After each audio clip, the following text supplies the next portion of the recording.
ধ্বংস হোক সেই ব্যক্তি যে তার বৃদ্ধ পিতা মাতাকে পেল, অথবা শুধু পিতা বা শুধু মাতাকে পেল, তাদের খেদমত করে জান্নাত লাভ করতে পারল না, সেই ব্যক্তির জন্য ধ্বংস। নবী সাল্লাল্লাহু আলাইহি সাল্লাম বলেছেন আমিন। মানে যেই ব্যক্তির পিতা মাতা আছে, বৃদ্ধ পিতা মাতা, অথবা পিতা আছে অথবা মাতা আছে, জীবিত আছে, তাদের খেদমত করে যে ব্যক্তি জান্নাত লাভ করতে পারল না, এই ব্যক্তি হতভাগা, এর জন্য ধ্বংস। নবীজি বলেছেন আমিন। আর এই চিত্রটা আমরা শেষ জামানায় ঘরে ঘরে দেখতে পাচ্ছি।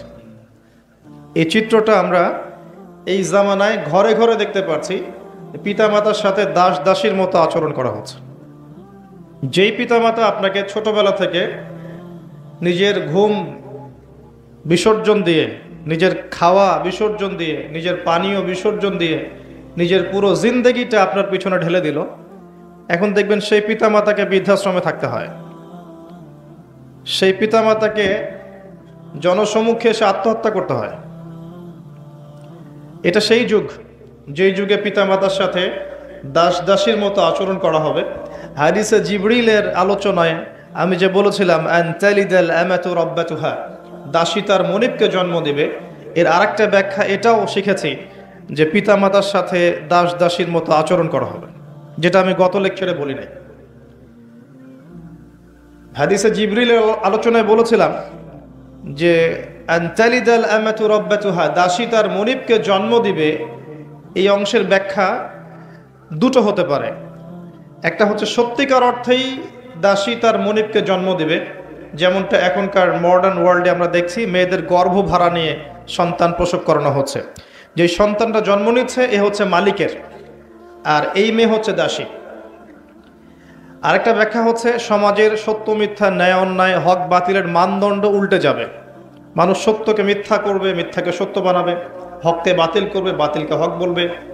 মানুষ দিনকে রাত করবে, রাতকে দিন করবে। ন্যায় অন্যায়, হক বাতিল, সত্য মিথ্যার মানদণ্ড উল্টে যাবে।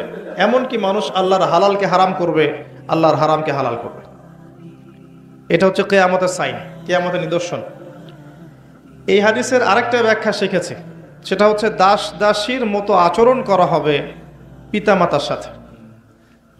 নবী সাল্লাল্লাহু আলাইহি ওয়াসাল্লাম এটাই বলছেন এই হাদিসে, ধ্বংস হোক সেই ব্যক্তি যে তার পিতামাতাকে পেল, দুজনের একজনকে পেল, তাদের খেদমত করে আল্লাহর সন্তুষ্টি এবং জান্নাত লাভ করতে পারলো না, এই ব্যক্তির জন্য ধ্বংস হোক। আল্লাহ নবী বলেছেন আমিন। মানে আল্লাহ নবী এইসব ব্যক্তিদের প্রতি অভিশাপ করেছেন। আর নবী সাল্লাল্লাহু আলাইহি ওয়াসাল্লামের অভিশাপ নিয়ে কেউ কবরের প্রশ্নের উত্তর দিতে পারবে, বা হাউজে কাউসারের পানি পান করতে পারবে, বা নবী সাল্লাল্লাহু আলাইহি ওয়াসাল্লামের সুপারিশ তার কপালে জুটবে, এমনটা চিন্তা করা বোকামি হবে।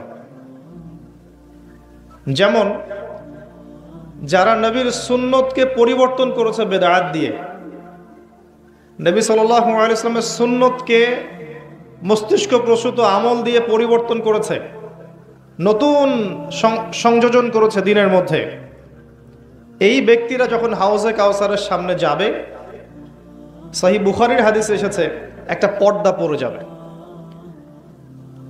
এরপরে নবী সাল্লাল্লাহু আলাইহি ওয়াসাল্লাম নিজেই বলবেন ইন্নাহুম মিন্নি, হে আল্লাহ এরা তো আমার উম্মত, কেন আজকে পর্দা পড়ে গেল?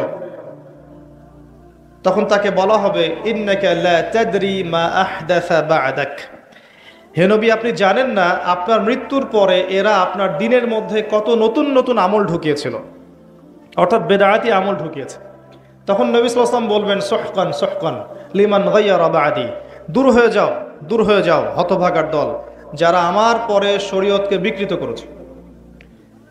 উম্মত হওয়ার পরেও সুন্নতকে পরিবর্তন করার কারণে, বেদায়াতি হয়ে হাসর করার কারণে নবী সাল্লাল্লাহু আলাইহি ওয়াসাল্লামের হাত থেকে হাউজে কাউসারের পানি পেল না, বঞ্চিত হয়ে গেল। একইভাবে এই যে নবীজি বললেন সাল্লাল্লাহু আলাইহি ওয়াসাল্লাম যে ধ্বংস হোক সে ব্যক্তি যে বৃদ্ধ পিতামাতাকে পেল, তাদের খেদমত করে জান্নাত লাভ করতে পারলো না, নবীজি বলেছেন আমিন। যে এই কাজটা করবে সে জান্নাত লাভ করতে আসলেই পারবে না। নামাজ রোজা হজ যাকাত দিয়ে লাভ হবে না, কারণ নবীর অভিশাপ তার গায়ে লেগে থাকবে। আর একটা কমন অভিশাপ সবার গায়ে লেগে আছে কম বেশি, কেউ বাদ নাই, আলেম জালেম সবার গায়ে এই ধুলা লেগে আছে, কারণ এটা সেই যুগ যেই যুগে কেউই এর ধূলিকণা থেকে বাঁচতে পারবে না। তবে তাদের জন্য সুসংবাদ, যারা বাঁচার চেষ্টা করছে, যারা বাঁচার চেষ্টা করছে তাদের জন্য সুসংবাদ অবশ্যই, কিন্তু বাঁচতে পারবে না সবাই, ম্যাক্সিমাম পারবে না। সেটা হচ্ছে সূরা বাকারার সেই আয়াত যেখানে আল্লাহ পাক বলেছেন, ইয়া আইয়ুহাল্লাযীনা আমানু, হে ঈমানদারগণ, ইত্তাকুল্লাহ, তোমরা আল্লাহকে ভয় করো। আমি শুধু অনুবাদ করছি, ইত্তাকুল্লাহ, তোমরা আল্লাহকে ভয় করো। ওয়া যারু মা বাকিয়া মিনার রিবা, সুদ ছেড়ে দাও, সুদের অবশিষ্ট লভ্যাংশ ছেড়ে দাও। ওয়া ইন লাম তাফআলু, তোমরা যদি এটা না ছাড়ো, ওয়া ইন লাম তাফআলু, তোমরা যদি এমনটা না করো, ফাযানু বিহারবিন মিনাল্লাহি ওয়া রাসূলিহি, তাহলে আল্লাহ এবং তার রাসূলের সাথে যুদ্ধের ঘোষণা শুনে রাখো। আমি শুধু অনুবাদ করলাম। এই সূরার এই পৃষ্ঠার মধ্যেই সামনে আছে যে এক শ্রেণীর মানুষ বলে, ইন্নামাল বাইউ মিসলু রিবা, সুদ ব্যবসার মতোই, কিন্তু আহাল্লাল্লাহুল বাইআ ওয়া হাররামা রিবা, কিন্তু আল্লাহ পাক ব্যবসা হালাল করেছেন, সুদকে হারাম করেছেন। আল্লাহ পাক ব্যবসাকে হালাল করেছেন, সুদকে হারাম করেছেন, কিন্তু এক শ্রেণীর মানুষ বলে সুদ আর ব্যবসা একই জিনিস। আল্লাহ পাক বলছেন, এরা কিয়ামতের মাঠে এমন ভাবে উঠবে যেন ওদের গায়ে জিন ভর করেছে, জিন শয়তান ভর করেছে।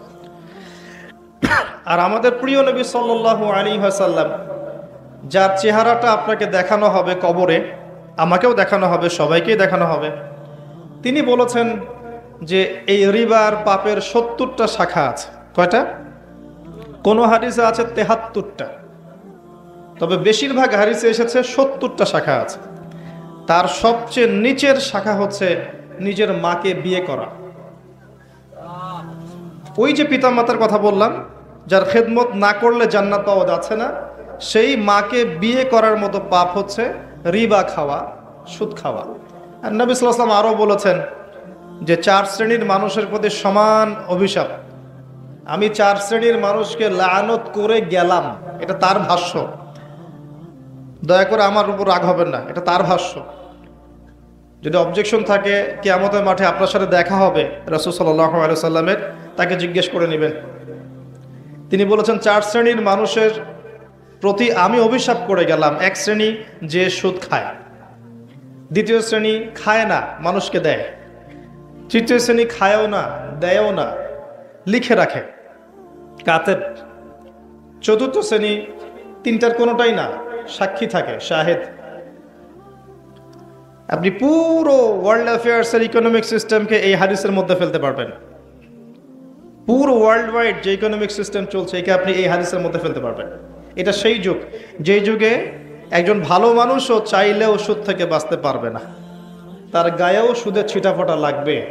এখন আসেন, এই যে হাদিসে নবীজি অভিশাপ দিয়ে গেলেন, আমরা যদি মনে করি তার অভিশাপ নিয়ে কবরে উত্তর দিতে পারবো, হাউজে কাউসারের পানি পাবো, শাফাআত আমার জন্য নবীজি করবেন, তাহলে আমাদের উচিত মঙ্গল গ্রহে চলে যাওয়া। পৃথিবীটা বুদ্ধিবৃত্তিক প্রাণীদের থাকার জায়গা, অপদার্থ বেকুবদের জন্য পৃথিবী নয়, তাই নয় কি? পৃথিবী কাদের জন্যে? ওয়া আল্লামা আদামা আসমাআ কুল্লাহা, আমি আদমকে প্রত্যেকটা বিষয়ের নাম শিখিয়েছি। মানে আল্লাহ পাক মহাবিশ্বের সব জ্ঞান কাকে দিয়েছেন? আদম আলাইহিস সালামকে শিখিয়েছেন। ফেরেশতাদেরও সেই জ্ঞান ছিল না যে জ্ঞান আদম আলাইহিস সালামকে আল্লাহ পাক শিখিয়েছেন। এই আদম সন্তানদের জন্যই পৃথিবী, এই আদমের সন্তান আমরা যারা আছি আমাদের জন্য পৃথিবী। যারা মনে করছে আল্লাহ এবং তার রাসূলের সাথে যুদ্ধ করেও জান্নাত পাওয়া যাবে, নবী সাল্লাল্লাহু আলাইহি ওয়াসাল্লামের অভিশাপ কাঁধে নিয়েও জান্নাত পাওয়া যাবে, তাদের জন্য পৃথিবী নয়, অন্য কোনো গ্রহ। আল্লাহ পাক আমাদেরকে বোঝার তৌফিক দান করুন, আমিন। দ্বিতীয় সিঁড়িতে নবী সাল্লাল্লাহু আলাইহি ওয়াসাল্লাম তিনি বলছেন আমিন। সাহাবীরা বললেন, কেন আমিন বললেন?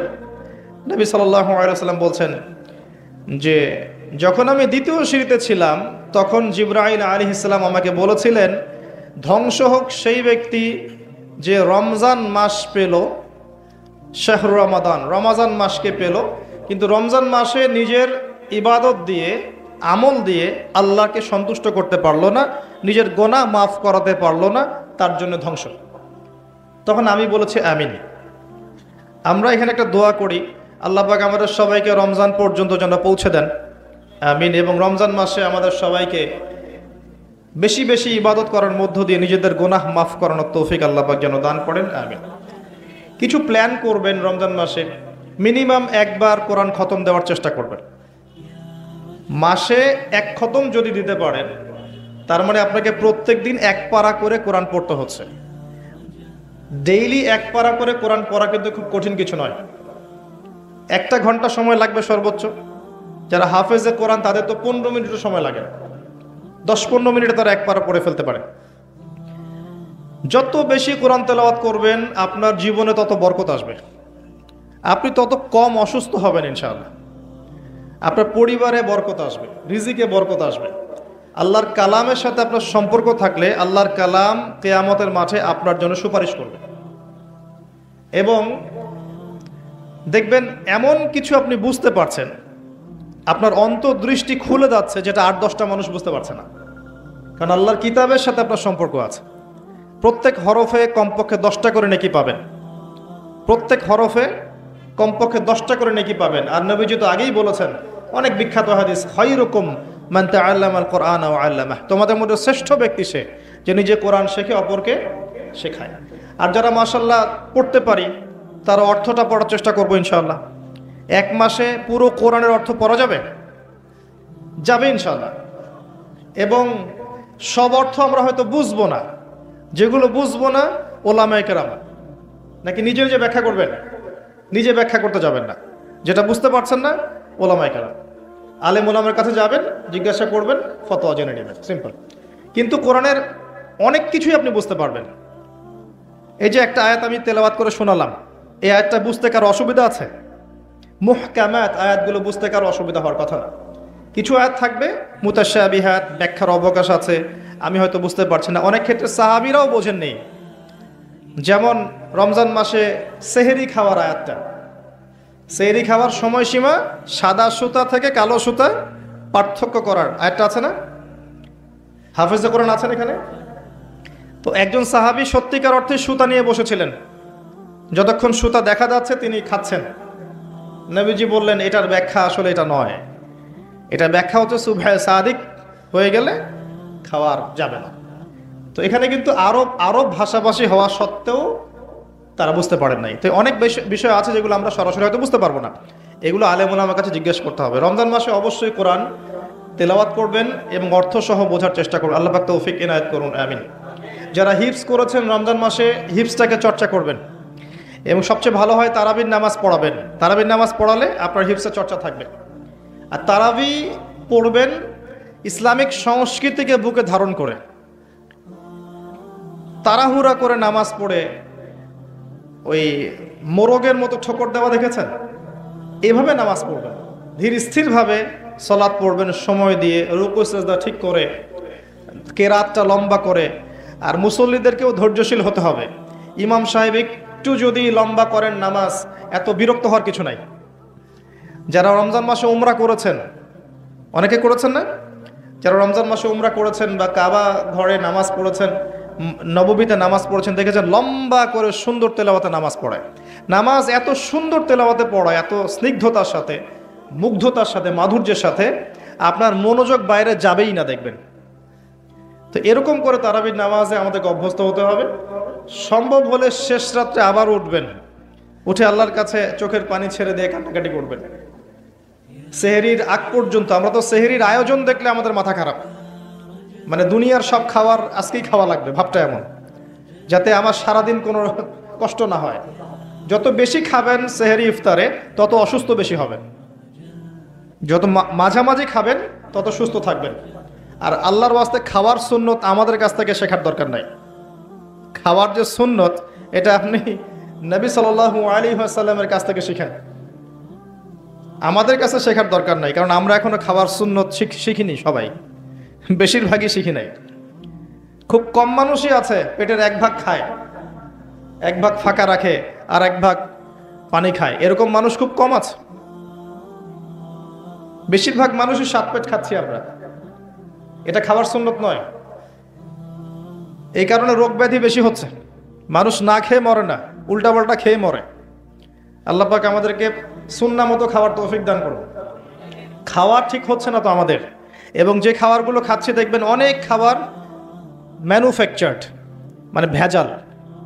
এই কারণে আমাদের ভিতরের যে ইমিউনিটি সিস্টেম এটা নষ্ট হয়ে যাচ্ছে।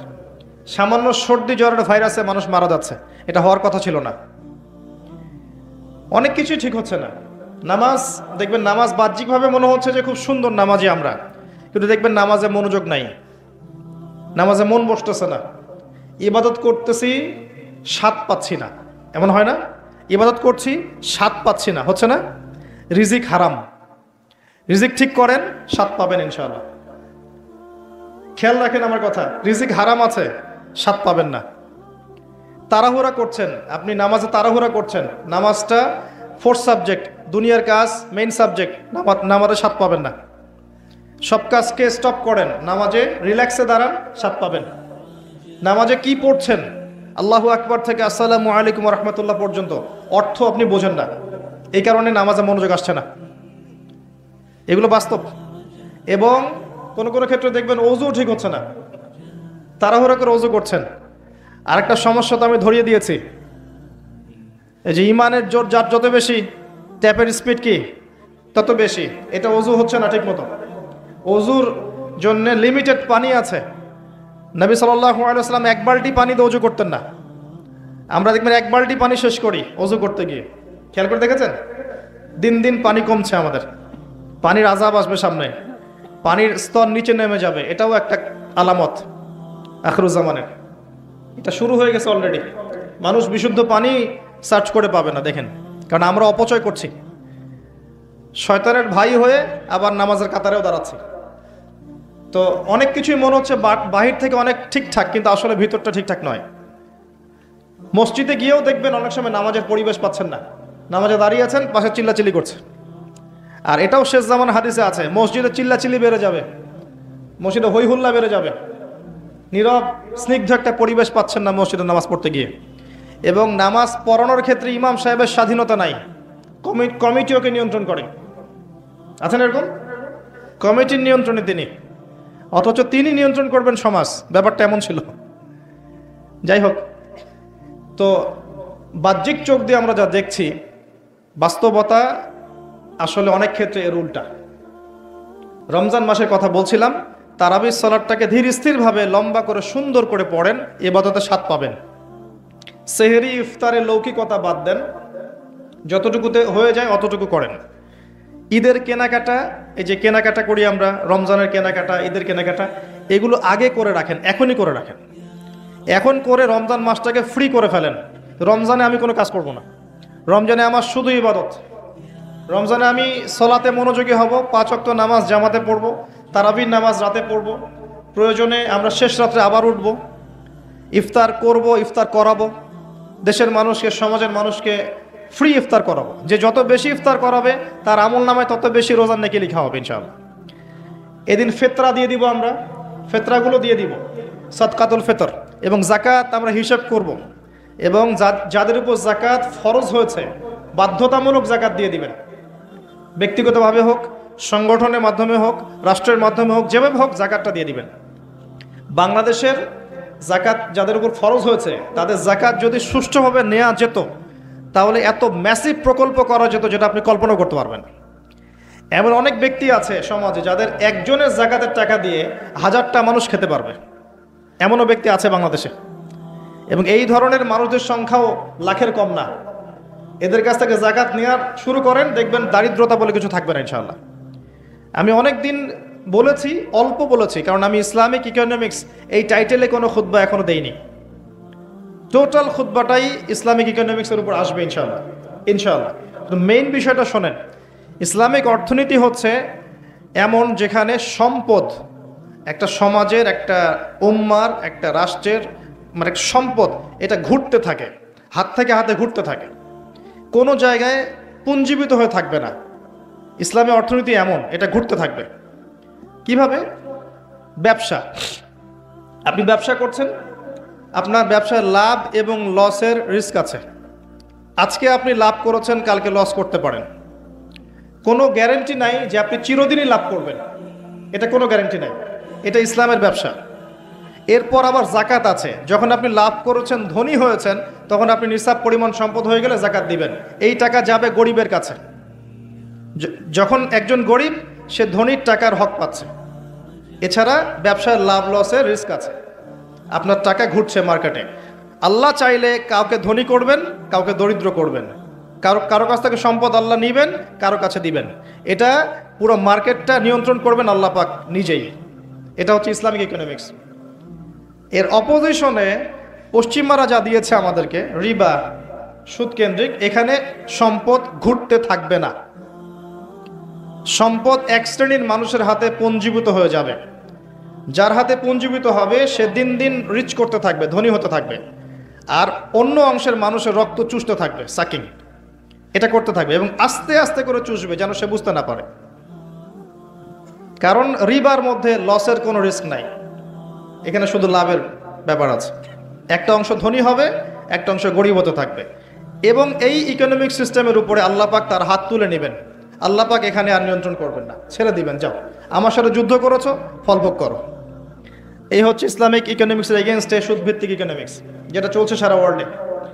আমার কথা না, আল্লামা তকি উসমানীর বইগুলো পড়েন। নাম শুনেছেন? আল্লামা তকি উসমানীর নাম শুনেছেন? বর্তমান বিশ্বের সবচেয়ে বড় আলেমদের একজন, হানাফি মাযহাবের সবচেয়ে বড় আলেমদের একজন আল্লামা তকি উসমানী। তার ইকোনমিক্সের সিরিজ আছে, 10টা-12টা বই আছে, পড়ে দেখেন খালি, আপনার চোখ খুলে যাবে। এর উপরে আবার আছে পেপার মানি, ইলেকট্রনিক মানি, আনসাস্টেনেবল অ্যাসেট, যার মধ্য দিয়ে সমাজের সম্পত্তি চুষে খাওয়া হচ্ছে। আল্লাহ পাক এগুলো আমাদেরকে পড়াশোনা করে বোঝার তৌফিক দান করুন। একটা কাজ আমরা করতেই পারি, সেটা হলো জাকাত। যার যার জাকাত দিতে পারি, এতে করে সমাজের সাম্য আসবে। হাতের 5টা আঙ্গুল সমান হবে না কখনো। এই কাজ যারা করতে যাবে সেটা ভুল। 5টা আঙ্গুল ডিফারেন্ট হবে, এটাই হাতের সৌন্দর্য।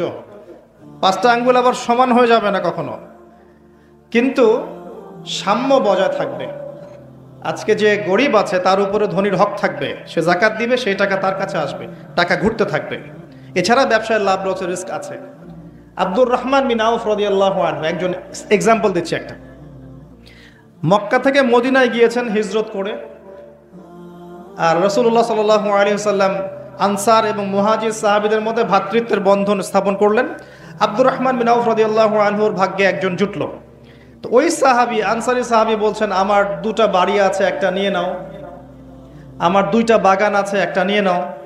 এমনকি আমার 2 জন স্ত্রী আছে, একজনকে তালাক দিয়ে দিচ্ছি, তুমি বিয়ে করে নাও। এতটা উদার আনসার সাহাবীরা। আব্দুর রহমান বিন আউফ রাদিয়াল্লাহু আনহু ছিলেন ব্যবসায়ী মানুষ। তিনি শুধু এতটুকু বললেন যে আরিনি আইনা সুক, আমাকে দেখিয়ে দাও যে বাজার কোথায়, আমাকে দেখিয়ে দাও বাজার কোথায়। 2 বছরের ব্যবধানে, মাত্র 2 বছরের ব্যবধানে আব্দুর রহমান বিন আউফ রাদিয়াল্লাহু আনহু মদিনার শ্রেষ্ঠ ধনীদের একজন হয়ে গেলেন। আত্মসম্মানবোধ, গায়রত, আল্লাহর উপর তাওয়াক্কুল, ব্যবসায় মেহনত, ধনী হয়ে গেলেন। তারা কিন্তু সুদের মধ্য দিয়ে ধনী হননি, ব্যবসার মধ্য দিয়ে হয়েছেন। উসমান রাদিয়াল্লাহু আনহু, তার মতো ধনী মানুষ, বিল গেটসও এত বড় ধনী না। আমরা মনে করি না যে সে অনেক বড় ধনী, মনে করি না।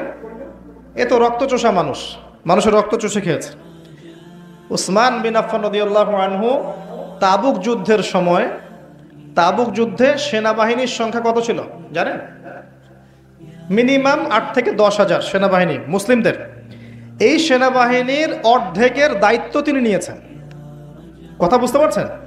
এই প্রায় 5,000 4,000 সৈন্য 3 মাস খাবে, পড়বে, যাবে, রসদ সব খরচ আমি একা দিব। কে বলতে পারে এমন কথা? চিন্তা করেন তো। তারা সুদের মধ্য দিয়ে ধনী হননি, ব্যবসার মধ্য দিয়ে হয়েছেন। আল্লাহ পাক আমাদেরকে বোঝার তৌফিক দান করুন, আমিন। আমরা এতটুকু করতে পারি, জাকাত দিবেন। জাকাত অবহেলা করবেন না। জাকাত যদি না দেন, বিশ্বাস করেন এই সম্পদ গলিয়ে গালে, কপালে, পিঠে আল্লাহ পাক লেপটে দিবেন কিয়ামতের মাঠে। সূরা তওবা পড়ে দেখেন, বাসায় গিয়ে সূরা তওবা পড়ে দেখেন। তো রমজান মাসে জাকাতগুলো দিয়ে দেন, জাকাত দিয়ে দেন। আল্লাহ পাক তৌফিক দান করুন। সদকায়ে ফিতরগুলো আদায় করে দিবেন। রমজান মাসের খরচাপাতি আগে করে রাখবেন, রমজান মাসে ব্যস্ত হবেন না। স্পেশালি বাসার মেয়েদেরকে কন্ট্রোল করবেন। এরা যেন রমজান মাসে বাইরে এরকম ঢ্যাং ঢ্যাং করে ঘুরতে না যায়, ওদেরকে পর্দায় রাখবেন, বাইরে বের করবেন না। নিজে ইবাদত করে না আর 10টা মানুষের ইমান নষ্ট করতে যাবে কি জন্য? বাসায় রেখে দিবেন, আপনি তার খরচাপাতি দিবেন, কি লাগবে না লাগবে আগে সব বাজারঘাট করে রেখে দিবেন। রমজান মাসে আপনি বাজারে দৌড়াদৌড়ি বেশি করবেন না। হ্যাঁ, বাজারে যাবেন একটা কারণে, ডেইলি বাজারে যাবেন একটা কারণে। কি কারণ বলে দিব? অন্যকে সালাম দিবেন বাজারে গিয়ে, অন্যকে সালাম দিতে বাজারে যাবেন, আর একটা দোয়া পড়তে বাজারে যাবেন, দোয়া পড়ে বাসায় চলে আসবেন। মনে করেন আপনার কোনো কাজ নাই, ফ্রি আছেন, বাসার পাশে বাজার, হেঁটে হেঁটে বাজারে যান না চা খেতে, আড্ডা মারতে, বাজারে চায়ের দোকানে বসে টিভি দেখেন না, ক্যারাম বোর্ড খেলেন না? বুড়া মানুষ দেখা যায় যে সবগুলো দাড়ি পেকে গেছে, তাও ক্যারাম বোর্ড খেলছে রাতের বেলা জেগে জেগে বাজারে, এই দৃশ্য দেখা যায় না? লুডো খেলছে। আবার এখন দেখি 4-5টা ছেলে মাথাটা এক জায়গায়, মাঝখানে একটা ফোনের মনিটর, পরে এগুলো আমরা জানতাম না, এখন শিখছি। এইগুলো করতে বাজারে যাই। আবার ছেলেরা কি জন্য যায়? ওই যে বাজারে মেয়েরা আসে, তাই না? ছেলেরা গিয়ে কসমেটিক্সের দোকানে দাঁড়িয়ে থাকে, কারণ মেয়েরা ওখানে আসে। এই তো চিত্র। আর ফ্রি মিক্সিং দিয়ে তো আমরা উন্মুক্ত করে দিয়েছি মাশাআল্লাহ। এমনকি আমরা এখন এটাও মনে করি যে একটা ছেলে একটা মেয়ে যদি একে অপরের সম্মতিতে জেনা করে এটা অবৈধ না, এটা কোনো অপরাধ না। আমরা এখন এমনটা মনে করি। যখন 4-5টা ছেলে জোরপূর্বক কোনো মেয়েকে ধরে রেপ করে দেবে তখন সেটা অপরাধ আমরা মনে করি, এটা শাস্তির ব্যবস্থা করি। কিন্তু সম্মতিতে যদি একজন আরেকজনের সাথে সেক্সুয়াল সম্পর্ক করে এটা কোনো অপরাধ বলে গণ্য হয় না। বিষয়টা এমন হচ্ছে না? আল্লাহ পাক এমনি বলেননি যে লাহুম কুলুবুন লা ইয়াফকাহুনা বিহা, তাদের কলব দিয়েছিলাম উপলব্ধি করেনি। ওয়া লাহুম আযানুন লা ইয়াসমাউনা বিহা, কান দিয়েছিলাম আমার হেদায়েতের বাণী শোনেনি। ওয়া লাহুম আ'য়ুনুন লা ইউবসিরুনা বিহা, দু চোখ দিয়েছিলাম কখনো দেখেনি। উলাইকা কাল আনআম, এরা গবাদি পশুর মতো, এরা গবাদি পশুর মতো। দে আর জাস্ট লাইক ক্যাটলস। বাল হুম আদাল, বরং তার চাইতেও তারা নিকৃষ্ট। ওয়া উলাইকা হুমুল গাফিলুন, তারা হচ্ছে গাফেল সম্প্রদায়। আল্লাহ বলেছেন এদের ব্যাপারে, আল্লাহ পাক বলেছেন ওয়া লাকাদ যারানা লিজাহান্নামা কাসীরাম মিনাল জিন্নি ওয়াল ইনস, এরকম প্রচুর মানুষকে দিয়ে আমি জাহান্নাম পূর্ণ করব। নাউযুবিল্লাহ। কত মানুষ দিয়ে? প্রতি হাজারে কয়জন? প্রতি হাজারে 999 জন মানুষ জাহান্নামে যাবে। সহিহ বুখারীর হাদিস 4 বার এসেছে। প্রতি হাজারে 999 জন মানুষ জাহান্নামে যাবে। মানে অঙ্ক করতে বসার দরকার নাই যে টোটাল জনসংখ্যার কতটুকু, এটা একটা মেজরিটি বোঝানো হচ্ছে, সংখ্যাধিক্য বোঝানো হচ্ছে। এমনকি আমাদের উম্মত সম্পর্কে বলা হয়েছে এই উম্মত 73 দলে ভাগ হয়ে যাবে। বনু ইসরাইল ভাগ হয়েছিল 72 দলে, এদের মধ্যে 72টা দলই জাহান্নামে যাবে, একটা দল জান্নাতে যাবে। কারা তারা? মা আনা আলাইহি ওয়া আসহাবি, আমি যার উপরে আছি, আমার সাহাবীরা যার উপর আছে। বেশিরভাগ লোক কখনো সত্য মিথ্যার মানদণ্ড নয়। আমরা একটা ভুল দর্শন নিয়ে চলছি, একটা ভুল ফিলোসফি, রং ফিলোসফি, যে বেশিরভাগ মানুষ যা বলবে তাই সত্য। ব্যাপারটা কি তাই? এখানে মনে করেন 1000 মানুষ আছেন, এখন আমি বললাম বলেন কারা কারা মত দিবেন যে সুদ হালাল।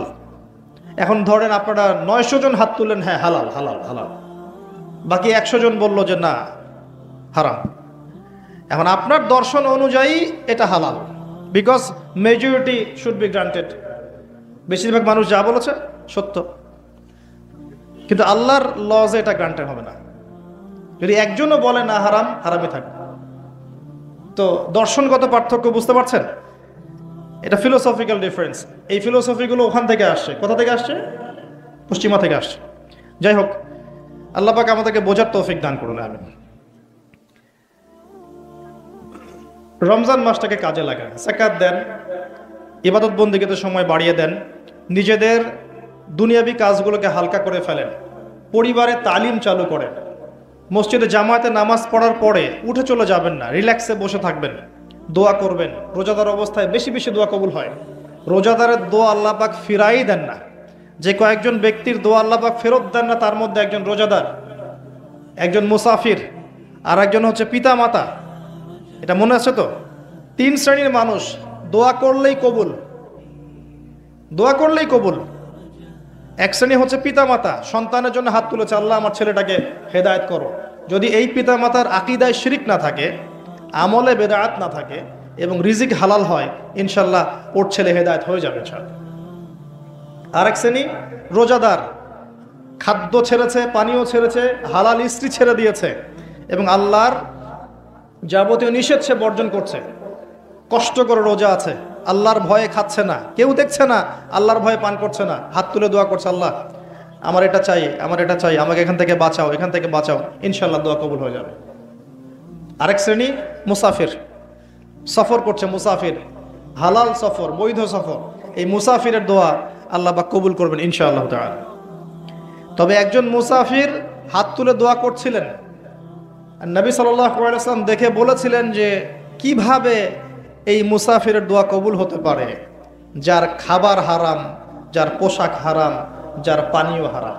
তার মানে মুসাফির হওয়া সত্ত্বেও দোয়া কবুল হচ্ছে না, রিজিক হারাম হওয়ার কারণে। আর আজকে তো আমরা হারামের পরোয়া করছি না। এটা সেই যুগ যে যুগে মানুষ রিজিকের হালাল হারামের পরোয়া করবে না। যে কোনো উপায়ে আমার টাকা পয়সা আসলেই হলো, যে কোনো উপায়ে, সেটা হোক সুদের মাধ্যমে বা ঘুষের মাধ্যমে বা দুর্নীতির মাধ্যমে বা অন্যের সম্পদ লুটার মাধ্যমে, any how I have to reach, আমাকে বড় হতে হবে। এটা আমাদের কনসেপ্ট। এই কনসেপ্টটাকে আমরা পড়েছিলাম ফিলোসফিতে। এই ফিলোসফির নাম ছিল চারবাক দর্শন।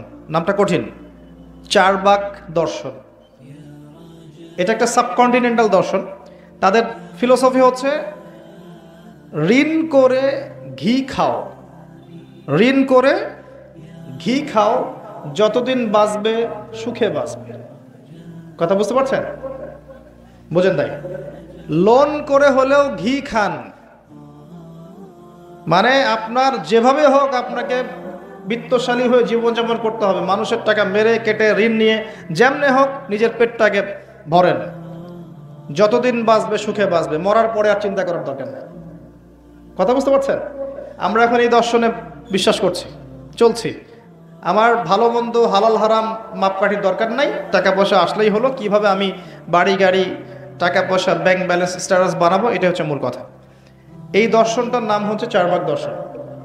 আল্লাহ পাক কোরআনে বলেছেন, এক শ্রেণীর মানুষ বলে, সূরা মুমিনুনের মধ্যে আছে, ইন হিয়া ইল্লা হায়াতুন দুনিয়া নামুতু ওয়া নাহইয়া। এক শ্রেণীর মানুষ বলে এই দুনিয়ার জীবনটাই আমাদের একমাত্র জীবন, নামুতু ওয়া নাহইয়া, এখানে আমরা বাঁচি, এখানেই মরব, ওয়া মা নাহনু বিমাবউসিন, আমরা পুনরুত্থিত হব না, বাল তুসিরুনাল হায়াতাদ দুনিয়া ওয়াল আখিরাতু খায়রু ওয়া আবকা। আল্লাহ পাক বলছেন, বরং তোমরা দুনিয়ার জীবনকে প্রাধান্য দিয়ে থাকো, কিন্তু পরকাল চিরস্থায়ী এবং উত্তম। আলহাকুমুত তাকাসুর হাত্তা যুরতুমুল মাকাবির, তোমরা প্রাচুর্যের মোহে আচ্ছন্ন আছো, প্রাচুর্যের প্রতিযোগিতা তোমাদেরকে মোহাচ্ছন্ন করেছে, যতক্ষণ না তোমরা কবরে শায়িত হচ্ছ। কাল্লা সাউফা তা'লামুন, কখনো নয়, শীঘ্রই জানতে পারবে।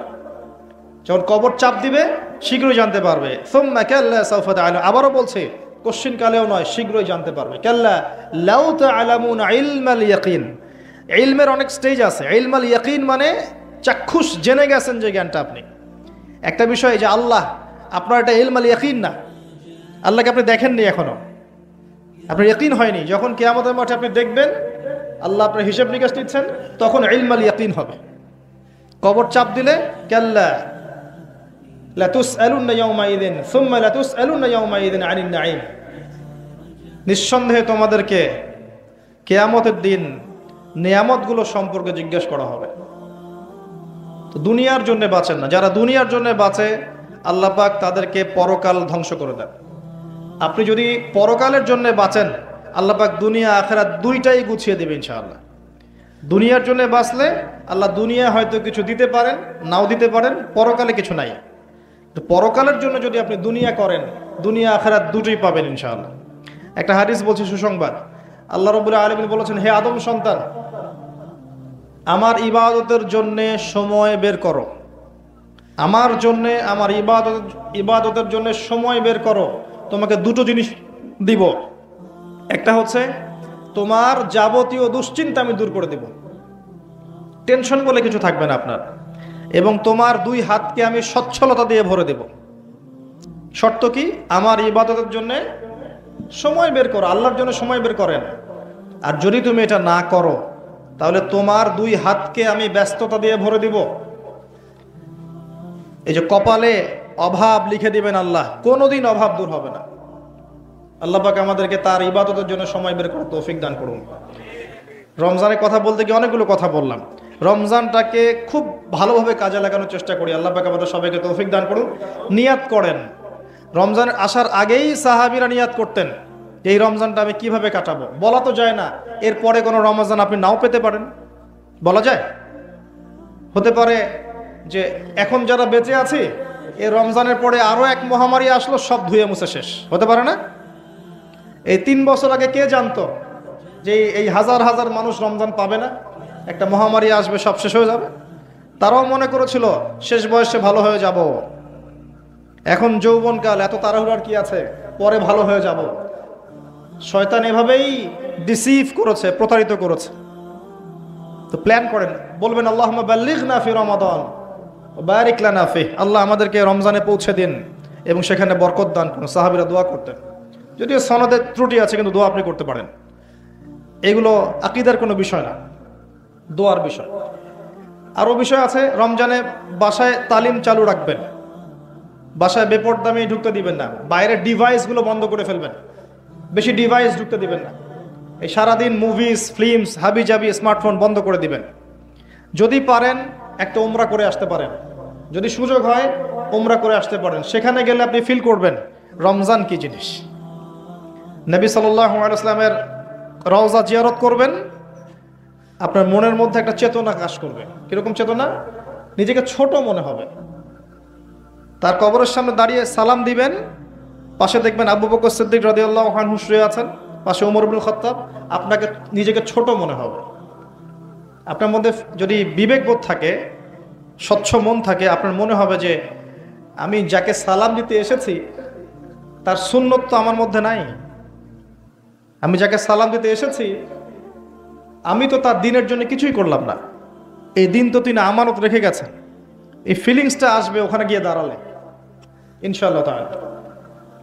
তাওয়াফ করবেন, ইব্রাহিম আলাইহিস সালামের কথা মনে পড়বে, ইসমাইল আলাইহিস সালামের কথা মনে পড়বে। সাই করবেন, হাজেরা আলাইহিস সালামের সেই ছোটাছুটি মনে পড়বে, বাচ্চাকে পানি পান করানোর সেই করুণ দৃশ্য মনে পড়বে।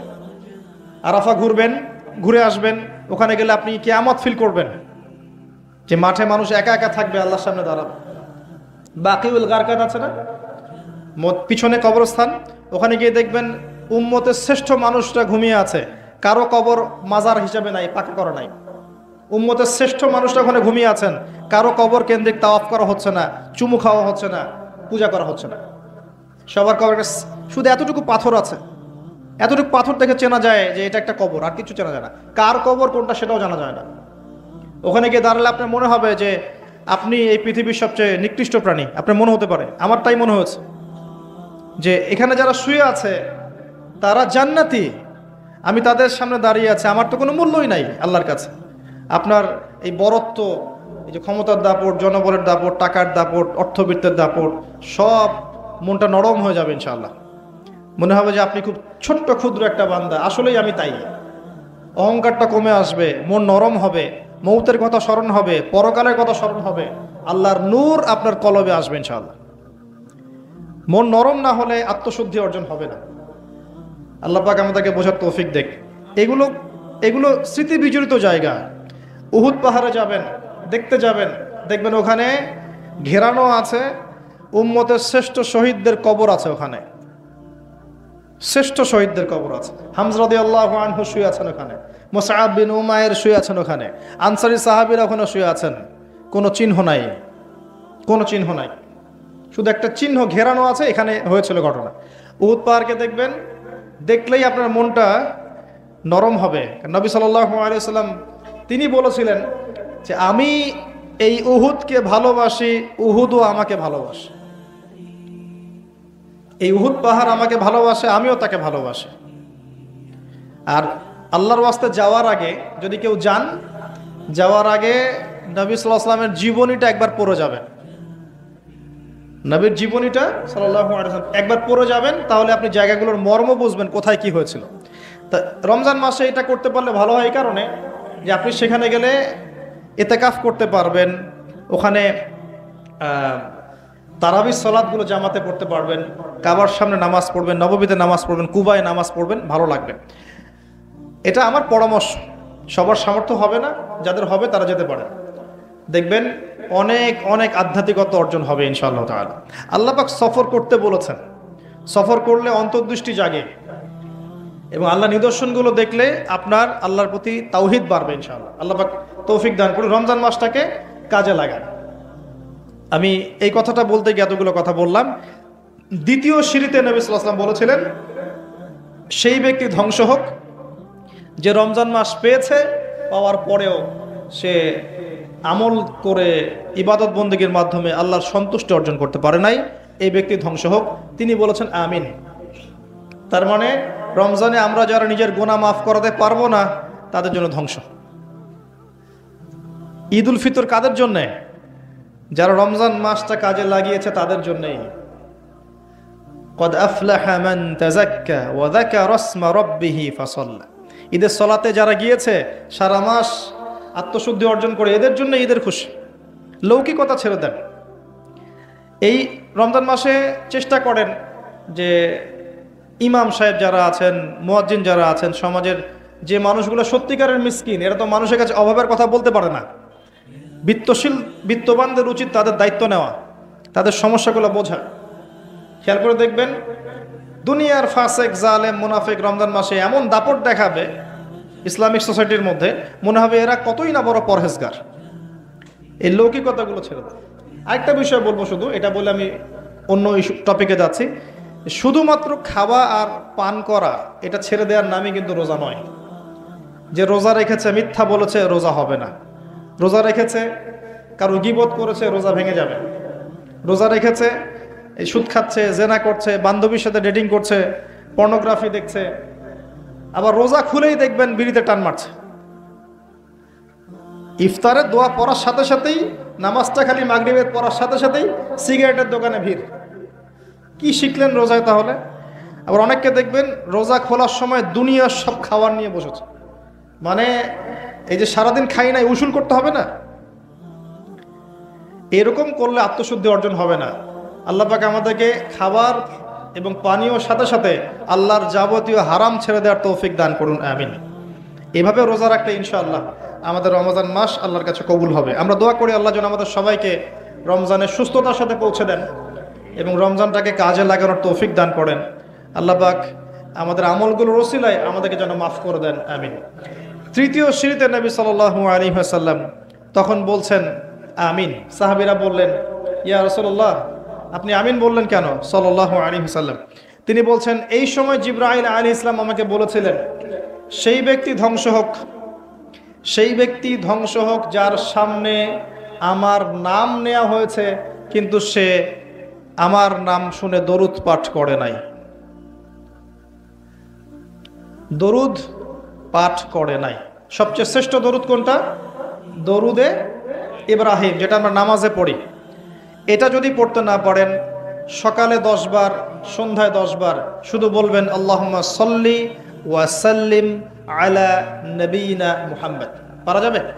বলেন আল্লাহুম্মা সাল্লি ওয়া সাল্লিম আলা নবিয়িনা মুহাম্মদ। সনদ ঠিক আছে। এটা 10 বার সকালে, 10 বার সন্ধ্যায়। কি ফজিলত! নবী সাল্লাল্লাহু আলাইহি ওয়াসাল্লাম আপনার জন্য সুপারিশ করবেন ইনশাআল্লাহ তাআলা। আরেকটা আছে, এটাও মনে না থাকে, আল্লাহুম্মা সাল্লি আলা মুহাম্মদ ওয়া সাল্লিম। পারা যাবে? আল্লাহুম্মা সাল্লি আলা মুহাম্মদ ওয়া সাল্লিম। তবে শ্রেষ্ঠ দরুদ কোনটা? দরুদ ইব্রাহিম। নবী সাল্লাল্লাহু আলাইহি ওয়াসাল্লাম সুপারিশ করবেন।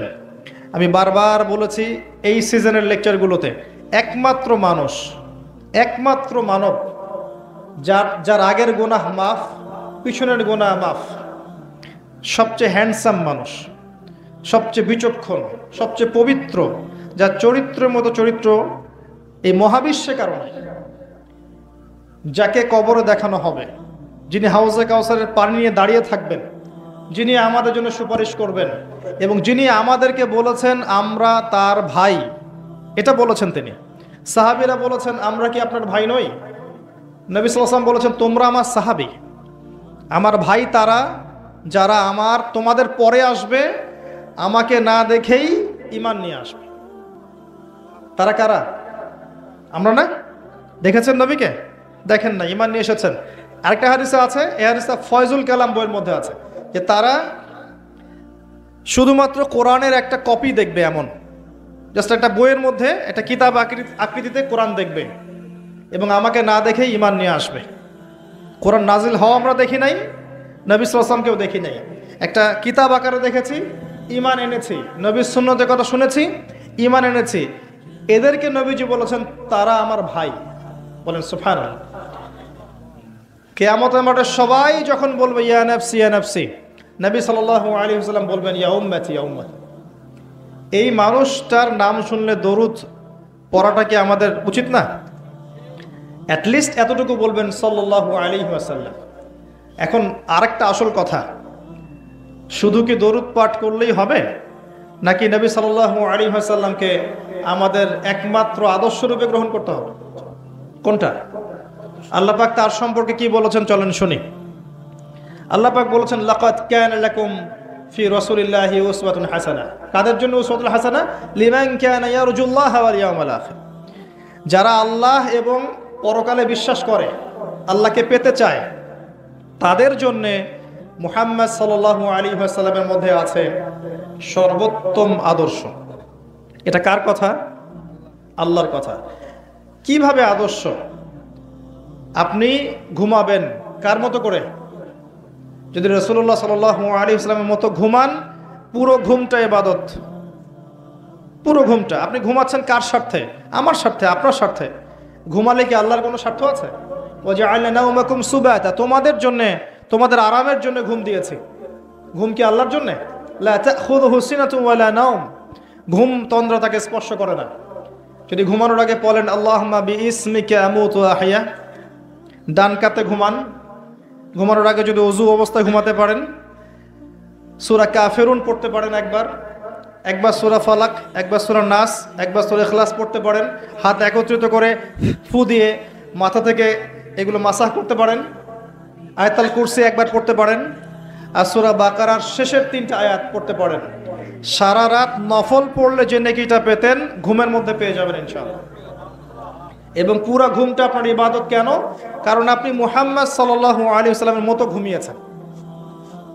উঠলেন, সালাতে যাচ্ছেন, নামাজটা কি নিজের মতো করে পড়বেন না তার মতো করে পড়বেন? নবী সাল্লাল্লাহু আলাইহি ওয়াসাল্লামের মতো করে নামাজ পড়েন। নিজের মতো নামাজ মানে 3G 4G নামাজ, ডিজিটাল নামাজ। মানে নামাজ 2 রাকাত 2 মিনিট, 4 রাকাত 4 মিনিট, এটা ডিজিটাল নামাজ। জায়েজ আর সুন্নতের মধ্যে পার্থক্য আছে। একটা বিষয় জায়েজ করলে হয়ে গেল, আদায় হয়ে গেল। ওযু করার সময় কুলি করা কি ফরজ? এখানে ওস্তাদরা আছেন, ওযুতে কি কুলি ফরজ? কুলি না করলে ওযু হবে না, ওই ওযুতে নামাজ হবে না। সুন্নত সম্মত হলো কি ওযুটা? ওযুর ফরজ কয়টা? 4টা। 4টা হলে ওযু হয়ে যাবে না, কিন্তু আপনার সুন্নত পদ্ধতিতে ওযু হবে না। একটা জায়েজ জিনিস, একটা সুন্নাহ, কোনটা নেবেন আপনি?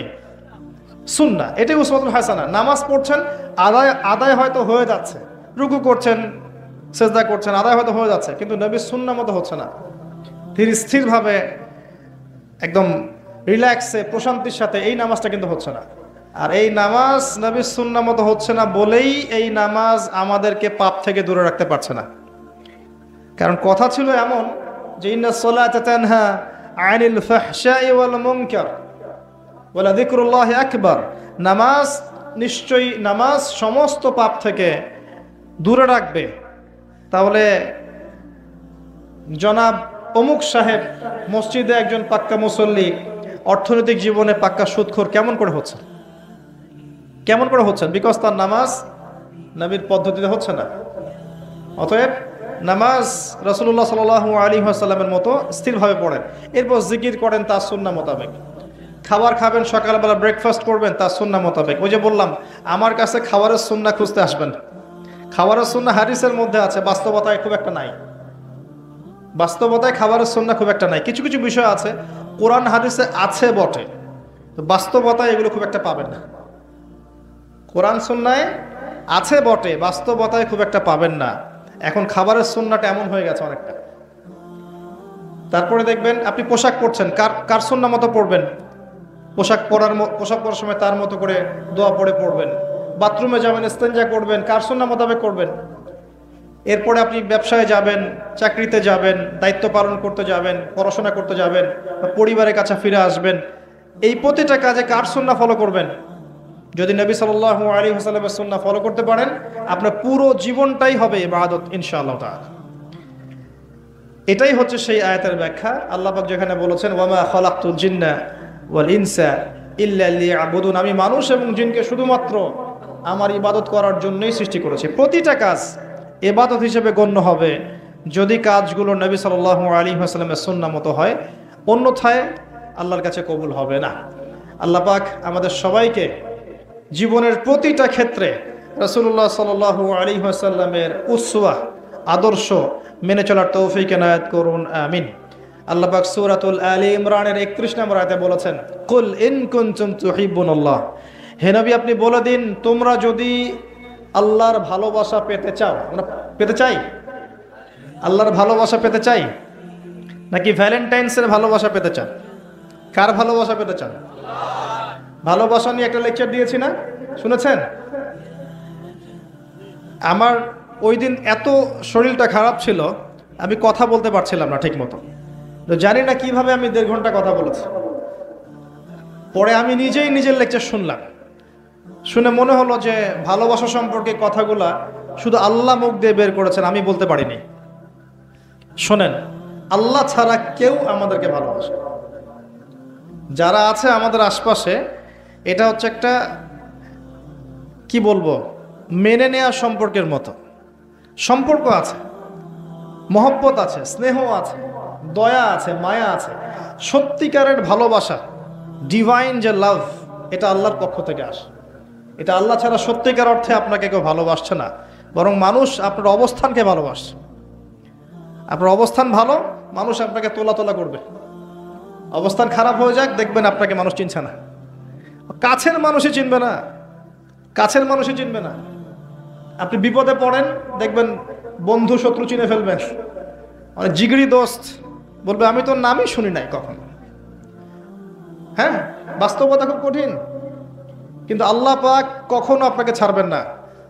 আপনি ভালো কাজ করলে তো আল্লাহ আপনাকে একদম উপরে তুলে নিয়ে রাখবেন, আর যদি আপনি খারাপ কাজও করেন, আল্লাহ তারপরে আপনাকে খাওয়াচ্ছেন, পড়াচ্ছেন, বাসস্থান দিয়েছেন, স্ত্রী সন্তান দিয়েছেন, যাবতীয় নিয়ামত দিয়েছেন, বাঁচিয়ে রেখেছেন। আল্লাহ অপেক্ষা করছেন আপনি কখন তওবা করে তার কাছে ফিরে আসবেন, আসলেই মাফ ইনশাআল্লাহ। ফিরে এসে যদি বলেন আস্তাগফিরুল্লাহ ওয়া আতুবু ইলাইহি, আল্লাহুম্মা আনতা রাব্বি লা ইলাহা ইল্লা আনতা খালাকতানি আনা আবদুকা ওয়া আনা আলা আহদিকা ওয়া ওয়া'দিকা মাসতাতা'ত আউযু বিকা মিন শাররি মা সানা'ত আবুউ লাক বিনি'মাতিকা আলাইহি ওয়া আবুউ বিযানবি ফাগফিরলি ফাইন্নাহু লা ইয়াগফিরু যুনুবা ইল্লা আনতা। আল্লাহ মাফ করে দিবেন ইনশাআল্লাহ তাআলা। এই দোয়াটা কোথায় আছে? এই নাম সাইয়্যিদুল ইস্তিগফার। কি নাম? সাইয়্যিদুল ইস্তিগফার। হিসনুল মুসলিম বইটা কিনেছেন? গুগল প্লে স্টোরে যান, অ্যাপস এখনই ডাউনলোড করেন, হিসনুল মুসলিম, এখানে বইটা, পুরো বইটা দেয়া আছে। তো আল্লাহর কাছে আসেন, আল্লাহর কাছে ফিরে আসেন, আল্লাহর কাছে আসেন, এটাই হোক আপনার জীবনের কাছে আসার গল্প। আল্লাহ পাক আমাদের সবাইকে আল্লাহর কাছে ফেরার তৌফিক দান করুন, আমিন। যে কথাটা বলতে গিয়ে এখানে আসলাম, যে আল্লাহ ছাড়া সত্যিকার অর্থে কিন্তু আমাদেরকে কেউ ভালোবাসে না। মানুষ মানুষের অবস্থানকে ভালোবাসে, তাই আমাদের উচিত আল্লাহকে ভালোবাসা। আল্লাহ পাক এটা হাদিসে বলেছেন যে হে আদম সন্তান, আমি তোমাকে ভালোবাসি, আর তোমার উপরে এটা আমার হক যে তুমি আমাকে ভালোবাসবে। আল্লাহকে ভালোবাসার অর্থ কি? এই যে আয়াতে আসেন, আল্লাহ বলছেন কুল ইন কুনতুম তুহিব্বুনাল্লাহ, তোমরা যদি সত্যিকার অর্থে আল্লাহকে ভালোবেসে থাকো, ফাত্তাবিউনি, মুহাম্মদ সাল্লাল্লাহু আলাইহি ওয়াসাল্লামের অনুসরণ করো। ভালোবাসার প্রমাণ দিতে হয় না? দিতে হয় না? যে গার্লফ্রেন্ডদেরকে যে ভালোবাসেন, প্রমাণ দেওয়া লাগে নাই? অন্য মেয়েদের নাম্বার ডিলিট করো যদি আমাকে ভালোবেসে থাকো, বলে না? বলে। তার মানে এগুলোর সাথে জড়িত আছেন। ভালো যদি বেসে থাকো, ভোরবেলা আমার বাসার সামনে এসে দাঁড়াবা। ভালোবেসে থাকলে কালকে ভালোবাসা দিবস, আমাকে নিয়ে সেন্ট মার্টিন যাবা। এটা প্র্যাকটিক্যাল। আপনারা কি মনে করেছেন আমরা কলেজে পড়ি নাই? আমরা এগুলো দেখতে দেখতে বড় হয়েছে। হ্যাঁ, কলেজে আন্দোলন হচ্ছে, মেয়ের কোলে ছেলে শুয়ে আন্দোলন করছে, আমরা দেখেছি এগুলো। গ্রুপ স্টাডি হচ্ছে, ছেলে মেয়ে সব মেসাকার একসাথে মাঠের মধ্যে বসে গ্রুপ স্টাডি করছে। আমরা তো এমনও দেখেছি যে মেয়ে কলেজের ছাত্রীর সাথে স্যারের প্রেম হয়ে গেছে। হ্যাঁ, ইন্টারনেটে পড়ছেন, কিন্তু ব্যাচ পড়ানোর সময় স্যার বলছিল যে এই মেয়ে তো আমার মেয়ের মতো, মা তুমি তো আমার মেয়ের মতো। পরে মাশাআল্লাহ প্রেমও হয়ে গেল, আর তারপর যা হওয়ার তাও হয়ে গেল। এতে কার কি এসে যায়? কারণ সম্মতিতে হয়েছে। সম্মতিতে হলে তো জেনা হবে না, তাই না? যখন জোরপূর্বক হবে তখন ধর্ষণ হবে। আমরা সমাজটাকে কোন জায়গায় নিয়ে গেছি, এটা আর আসলে মানে মনুষ্য সমাজ নাই, পাশবিক সমাজ হয়ে গেছে। আর আল্লাহ পাক আমাদেরকে বোঝার তৌফিক দান করুন, অ্যাটলিস্ট আমাদের পরিবারটাকে হেফাজত করার তৌফিক দান করুন। আর আমরা খুব মানে শঙ্কিত, যারা মেয়ের বাবা তারা আরও বেশি শঙ্কিত। না জানি সামনের পৃথিবী কেমন হবে, আল্লাহ ভালো জানে। আল্লাহ পাক আমাদের পরিবারের ইজ্জত সম্মান আব্রু হেফাজত করুন, আমিন। এবং এই জাহিলিয়াতপূর্ণ পরিবেশ থেকে হেফাজত করুন, আমিন। বলছিলাম প্রিয় ভাই, আল্লাহ পাক বলেছেন যদি তোমরা আমাকে ভালোবেসে থাকো তাহলে মুহাম্মদ সাল্লাল্লাহু আলাইহি ওয়াসাল্লামকে অনুসরণ করো, তাহলে কি হবে? ইউহিব্বুকুমুল্লাহ, আল্লাহ পাক নিজে তোমাদেরকে ভালোবাসবেন ইনশাআল্লাহ। ওয়া ইয়াগফির লাকুম যুনুবাকুম, আল্লাহ পাক তোমাদের সমস্ত পাপ মাফ করে দিবেন ইনশাআল্লাহ। ওয়াল্লাহু গফুর রহিম, আল্লাহ পাক পরম করুণাময় এবং ক্ষমাশীল। আল্লাহ রাব্বুল আলামিন আমাদের সবাইকে মুহাম্মদ সাল্লাল্লাহু আলাইহি ওয়াসাল্লামের অনুসরণ করা তৌফিক দান করুন, জীবনের সমস্ত ক্ষেত্রে তার সুন্নাহগুলো পালন করা তৌফিক দান করুন। আল্লাহ পাক আমাদেরকে তার ভালোবাসা পাওয়ার তৌফিক দান করুন।